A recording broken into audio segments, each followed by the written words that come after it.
అంటూ ఆయన సవాల్ విసిరారు. ప్రతిరోజు పాత బస్తీలో డీజీపీ 2 గంటల పాటు గడపాల్సిన అవసరం ఏముందని ఆయన ప్రశ్నించారు. అసద్ వ్యాఖ్యలపై ఎన్నికల సంఘం ఆగ్రహం వ్యక్తం చేసింది.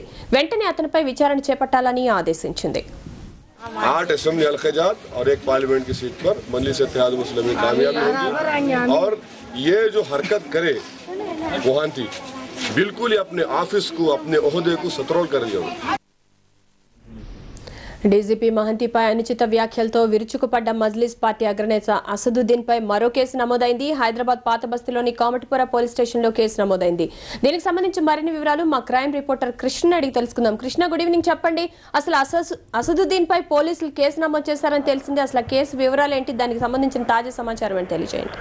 కళ్యాణి, హైదరాబాద్ ఎంఐఎం ఎంపీ అభ్యర్థి అసదుద్దీన్ ఓవైసీ మీద కామటిపుర పోలీస్ స్టేషన్ లో ఈరోజు కేసు నమోదైంది. అయితే అతను డీజీపీ మహంతిపై అనుచితమైన వ్యాఖ్యలు చేశారు. దమ్ముంటే పోలీస్ యూనిఫామ్ విప్పిరా, నువ్వో నేనో తెలుసుకుందామని, అలాగే అతను డీజీపీ మహాకూటమి తొత్తు అని పాత బస్సులో ప్రతిరోజు 2 గంటలు సమయం కేటాయించాల్సిన అవసరం ఏముందని ఆయన వ్యాఖ్యలు చేశారు. అయితే ఈ వ్యాఖ్యలపైన ఇటు పోలీస్ అధికారుల సంఘం తీవ్రంగా ఖండించింది. మరోపక్కన ఎన్నికల సంఘం కూడా ఆగ్రహం వ్యక్తం చేసింది.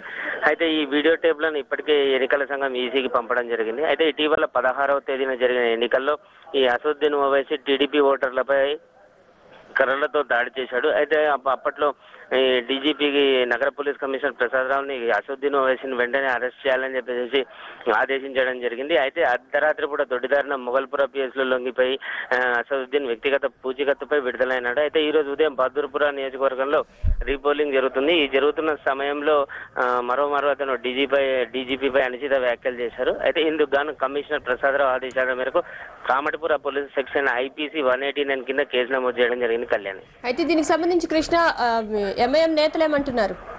అయితే ఎంఐఎం నేతలు దీనికి సంబంధించి ఎంఐఎం నేతలు కానీ అసదుద్దీన్ ఓవైసీ కానీ మీడియా ముందు మాట్లాడడానికి వాళ్ళు సుముఖంగా లేరు.